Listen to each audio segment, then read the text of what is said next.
ku danna subscribe sannan ku danna ƙararrawar sanarwa. Ko kuma ka ga wayoyin namiji da namiji sun haɗu ana maɗigo, wato me amfani wannan abin? Ka je ka samu da kekiyar mace iri na jurarriya wacce ta jure, wacce za ta jure wahalar saboda ta san daɗin aikin shine.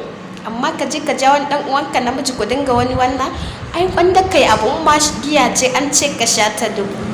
To a rayuwa ko mai bawa yake yana kan lokacinsa, kuma Allah bai ansa tuban bawan shi ne. Mu dai muna yi har yanzu, muna fata, muna muku fatan alkhairi. Mu dai mu ci gaba da jin harkar yaɗe, mun san gindi akwai daɗi, bai mu kuma muna nan a cikin sa, ba za mu fasa jin shi ba, saboda taron muka fito abu mai daɗi, rayuwa mai daɗi. In ka so ka faranta wa kanka, ku faranta juna. Bye.